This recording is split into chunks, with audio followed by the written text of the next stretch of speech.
Dr. Ron Hira is an associate professor in the Department of Political Science at Howard University.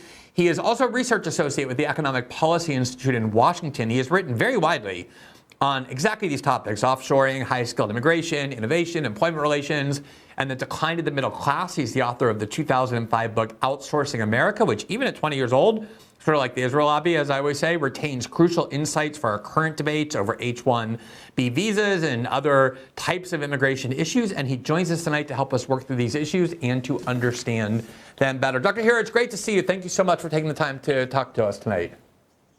Thanks for having me on, Glenn. Absolutely. Glad to be here. Let me just lay out, one of the reasons why I always want to make sure I have experts on the topics where I feel like I have no expertise is because I understand the argument and I don't have really enough, study and enough expertise to try and help my audience resolve them. And that's what you're here for. So in order to do that, I just want to lay out briefly the arguments, which is on the one side, you have big corporations, big tech companies, Silicon Valley in the lead, but lots of other American corporations as well who say, look, for whatever reasons, may not be the fault of Americans, could be a failure of the educational system, training, whatever. The fact is that there aren't enough American workers skilled and capable of performing high-level jobs. And one of the examples Donald Trump gave was you can't take somebody off an unemployment line and put them in a factory and ask them to build missiles or batteries or other types of highly complex tasks that only highly trained people can perform. And in the United States, the simple fact of the matter is that we don't have enough workers, and we therefore have to import workers who are skilled. On the other side, you have huge numbers of people from pretty much all walks of political life. It really cuts across left and right, who say, no, there clearly are enough American workers to do these jobs. The problem is you have to pay them more. They're a lot more trouble. It's much easier for corporations to bring a bunch of people in whose whole life then depends upon that job with the corporation. You can work them forever. You pay them lower wages. I presume there's a little bit of truth at least to each of those sides, but where does most of the truth reside in your view? Well, most of the truth resides in the latter. Most of the people who are coming in, we have abundant facts on this, not just facts, but we know what the rules are for the program. Most of the people who are coming in on H-1B visas have ordinary skills that are abundantly available from American workers here. And employers prefer the H-1B workers because they can legally be paid less than American workers. And secondly, they're controllable. They're indentured to the employer. So it's kind of a no-brainer for the employers to prefer the H-1Bs. Having said that, the other side is correct too, that there are some very highly skilled people who do come on H-1Bs. And so the real issue here is how do you fix the program so that most of the people coming in are actually filling genuine skills gaps, not coming in because they're preferred because they're cheaper and controllable. And the larger issue too here is that it gets muddled with immigration. The H-1B program is a guest worker program. This is really labor policy. It's not immigration policy, right? You're intervening into the labor market, injecting workers here, and you should really have a high bar to inject workers who have fewer rights, who are sort of second class in a lot of ways, and the worker protections are just very weak. Any guest worker program needs very strong worker protections. The H-1B program has very weak worker protections. That's why employers love it. That's why Silicon Valley loves it. And that's why most workers don't like it. Yeah, I think it's an important point. It's a little bit nuanced just in the sense that there is a need for H-1B visas where there's a very high level or highly skilled type of position that only a certain number of people can do, and if they happen to be, to some extent, in foreign countries, that's what H-1B visas were designed to facilitate. They were supposed to be kind of the rarity or the exception, and in a lot of ways they become so easy to obtain fraudulently, and it's become the rule. I want to get into that in a second, but before we do, I want to ask you, I think one of the reasons why people have such a hard time believing that this is really a problem, that American workers lack skills, lack the talent, as Trump called it, lack the training in order to perform jobs, that we need to instead grab people from other countries, whether it be India or China or wherever, is because the United States, for my whole lifetime, has been renowned around the world as having the greatest educational system. Our universities and colleges are the envy of the world. I've lived in Brazil for 20 years. You mentioned Harvard or Yale, and people speak with great reverence. And obviously, as one of the richest countries in the world, we've always had a very high-performing educational system as well. And so now to suddenly hear claims by people at the highest levels of the U.S. government, including the president, he's by far not the only person who's saying this. This has been something claimed for a long time, that for whatever reasons, we're not producing highly skilled workers, people who have the ability to compete in the modern industrial era of high tech and other fields. It's very difficult to understand why that would be. Why is that? Why is there even any non-trivial need to import foreign workers? Given that Americans just don't have these capabilities, why don't they? Well, American workers do have those capabilities, and I hope it's not just Harvard and Yale, but also Howard, where I am. They're extraordinarily good American students who are graduating, and they're graduating into a terrible labor market. So it's pretty simple to measure shortages. Just like if you have a shortage of eggs or a shortage of gas, what happens? Prices go up. The same thing happens in the labor market. And so if there were really a shortage of American workers in these even STEM fields, tech fields and whatnot, you'd see wages going through the roof. Instead, we see wages flat or declining. And most of the H-1B workers who are being imported are not being imported at very high wages and at very high skill levels. They're mostly being imported at entry-level wages or junior level positions.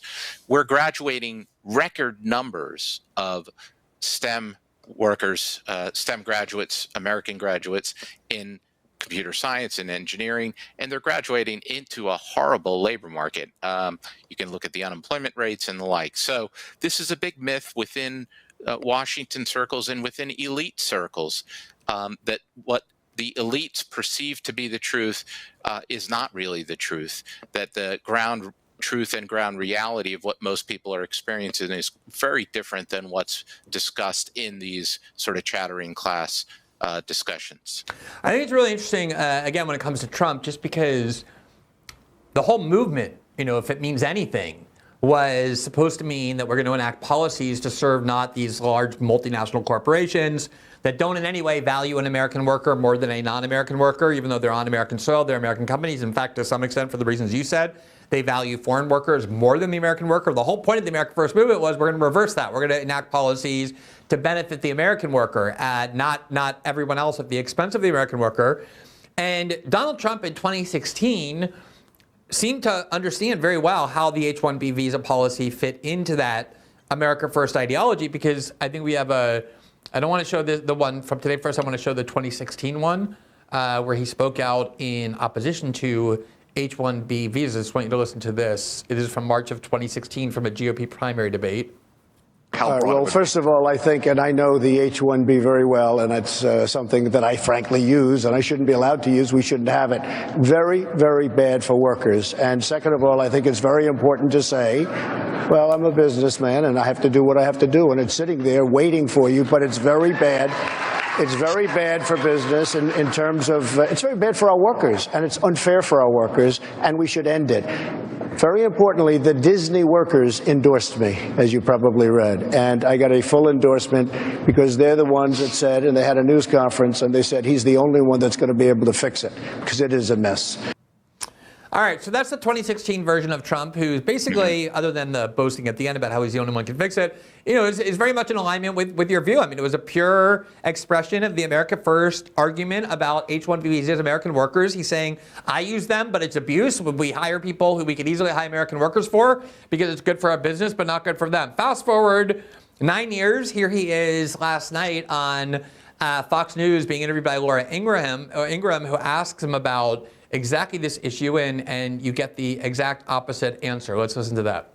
There's never going to be a country like what we have right now. And does that the mean Republicans have to talk about it? And does that mean the H-1B visa thing will not be a big priority for your administration? Because if you want to raise wages for American workers, you can't flood the country with tens of thousands or hundreds of thousands of foreign workers. You also do have to bring in talent. When we have plenty of talented people here. No, you don't. We don't have talented people here? No, you don't have certain talents, and people have to learn. You can't take people off an unemployment line and say, I'm going to put you into a factory where we're going to make missiles, or I'm going to put How did we ever do it before? Well, I'll give you an example. In Georgia, they raided because they wanted illegal immigrants out. They had people from South Korea that made batteries all their lives. You know, making batteries are very complicated. It's not an easy thing. It's very dangerous. A lot of explosions, a lot of problems. They had like 500 or 600 people, early stages, to make batteries and to teach people how to do it. Well, they wanted them to get out of the country. You're going to need that, Laura. I mean, I know you and I disagree on this. You can't just say a country's coming in, going to invest $10 billion to build a plant, and going to take people off an unemployment line who haven't worked in 5 years, and they're going to start making missiles. It doesn't work that way. Now, one of the bizarre things about that is he's, talking about that ICE raid in Georgia that ended up deporting huge numbers of South Korean workers who are actually here at the invitation of the U.S. government. And he's sort of saying, like, they wanted them out of there, but they made a mistake, even though it's his own, ICE and immigration officials who did that. But I'm more interested in this trajectory of Trump as this America First candidate in 2016 with his view on H-1B visas, now doing this absolute turnaround. I'm not asking you to psychoanalyze Trump. No one can really do that. But what do you think explains the kind of obvious radical difference in his position on this issue? It's hard to figure out what they're talking about or what he's talking about here because, as he said in the first clip, he actually campaigned with some of the Disney workers, and that's a very famous case where in Orlando, Disney, which had record profits, forced 250 of its tech workers to train their H-1B replacements. And he knew that the reason was because Disney could get a 40% discount on the H-1B workers, and the Disney the American workers are the ones who had had greater skills. They're the ones who were training the H-1B workers. So his claim that we're bringing in these foreign workers, in this case from South Korea, because Americans aren't capable, it's just the opposite of what he experienced with Disney, right? Where the American workers had the skills and were training the H-1B replacements. Now, in terms of what his administration has done, if you read, he issued an executive proclamation back in September on the H-1B program, raising the fee to $100,000 and some other things. But if you read the preamble to that proclamation, he diagnoses his administration diagnoses the problems, which is that the H-1B program is used for cheaper labor. It's not used for specialized workers. So they're kind of all over the map with this. Now, whether he's really changed his position or not, I don't know. What really matters is what the government does with policy. Do they fix this program so that corporations can't exploit the program and bring in guest workers, not because they have specialized skills, but because they're 40% cheaper? You can fix that. And whether it was Trump or Biden or Obama, they all should have fixed this. That was the whole point of the program. And nobody in any power is willing to do that. And the politics of this is strange because, there's a lot of Democrats, and a lot of Democrats should be supporting this, should be pro-worker. This is an anti-worker program that you've got with the H-1B program. So I don't know if Trump himself is misinformed, but his administration's actually taking good action so far, at least baby steps towards trying to fix the program. One of the arguments that is often made for why H-1B visas are necessary is that, and again, this is presuming this conceit, this fiction that we don't have enough trained workers here, is that, oh, don't worry, they're just coming here, and when they get here, we're going to pay them. They're going to stay temporarily, and what they're going to do is they're going to train American workers so that to the extent we don't have American workers who are sufficiently skilled in these jobs, these people who are skilled, who are going to allow to come here temporarily to work, a major part of their job is going to be to train these American workers so that they are then ready to fill these jobs and then they go back home. Is there any validity to that claim for why H-1B visas actually benefit American workers? There's zero validity to that. Almost no H-1B workers are brought in to train U.S. workers. H-1B workers, some H-1B workers are very highly skilled, super skilled, but the typical H-1B worker has really ordinary skills, and they're being brought in because they're cheaper, not because they're bringing in special skills that aren't available from the American labor supply. And we know this because about 50% of the program is used specifically for wage arbitrage, specifically by companies to undercut the workforce. So they're taking advantage of really bad worker protections, bad government rules, and it's super profitable because I can bring in an H-1B worker cheaper, undercut the American worker, and make a huge profit doing it. That's great for those corporations that are buying that cheaper labor, that foreign worker, but it's not because they're bringing in skills. It's not because the H-1B worker, the foreign worker, is training the American worker. It's just the opposite, that usually the American worker is training the H-1B worker. So that's a complete fiction. Yeah, there are stories, and I wanted to ask you about this, to just the extent of how serious this is, that exactly as you say, it's actually the opposite, that a lot of times these companies force American workers to train their H-1B foreign replacements upon threatening them if they don't with the loss of their severance package. And so you have these American workers who are losing their jobs, but on the way out are kind of forced to endure the humiliation of training the people who have been brought in ostensibly on the ground that they're the only ones who are qualified, yet the American worker is forced to train the H-1B import. Is that actually something that is reasonably common? Yeah, so I can give you examples that have been reported, in the press, and there's dozens more that have never been reported by the press. So Disney is probably the best known one, where you had 250 U.S. workers who were forced to train their H-1B replacements. You had 400 workers at Southern California Edison out in L.A. who were forced to train their H-1B replacements. This was reported by the LA Times. You had the University of California, which gets federal subsidies to train U.S. workers in STEM. They forced 80 of their own IT workers, their own tech workers who were employed by the University of California. They forced them to train their H-1B replacements.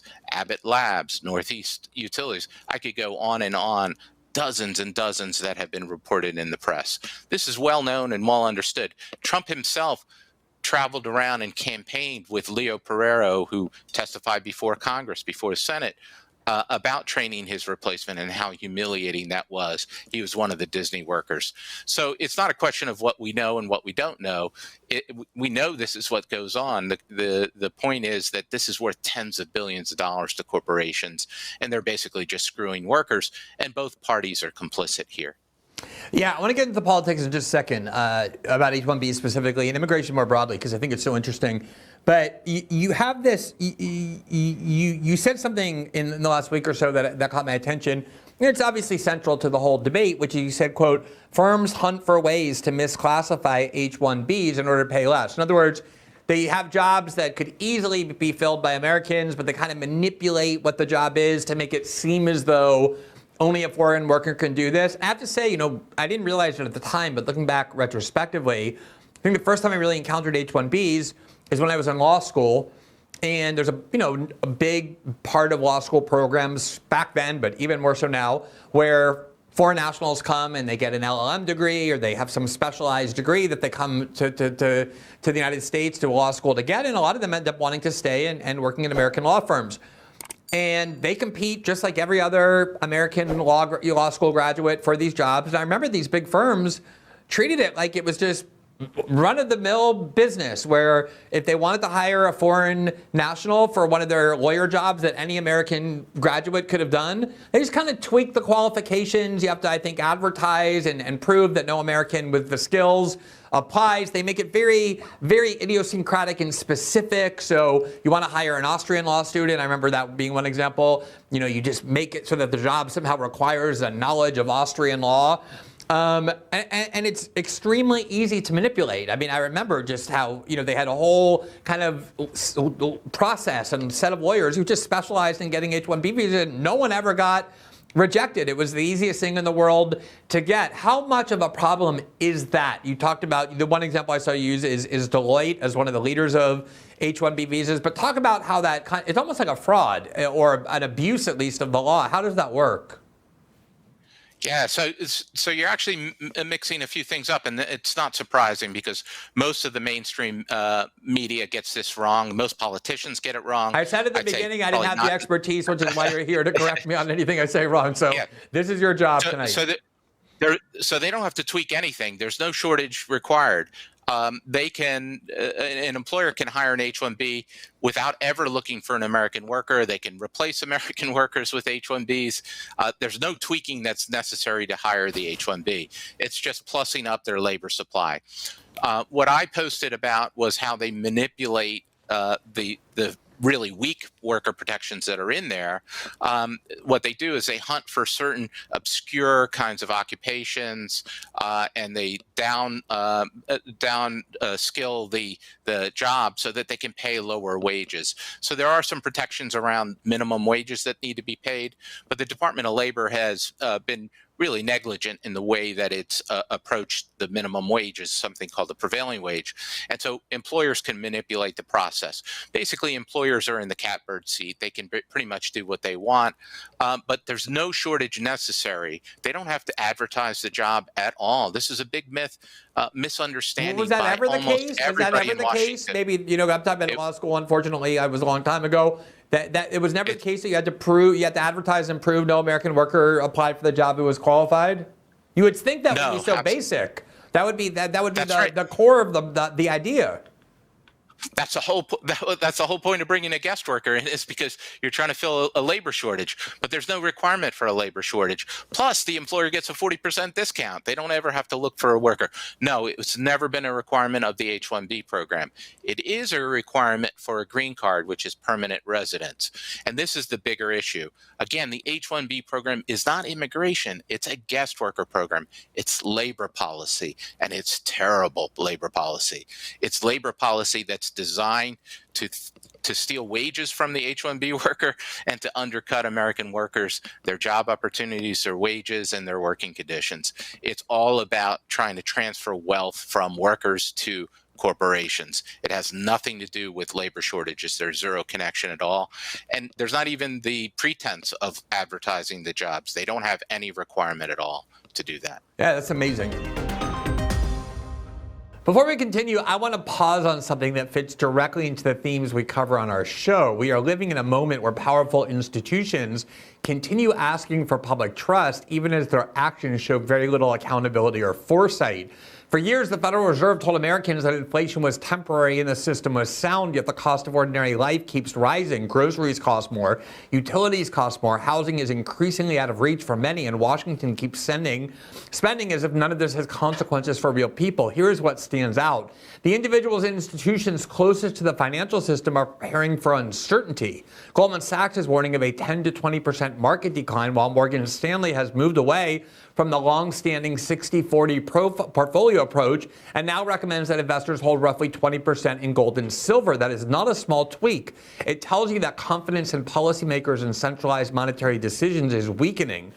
Earlier this year, gold broke above $4,300, not because of speculation, but because real assets do not rely on political promises or carefully crafted press statements. If you have retirement savings, it is reasonable to evaluate options outside a system that has shown it can misjudge fundamental economic realities.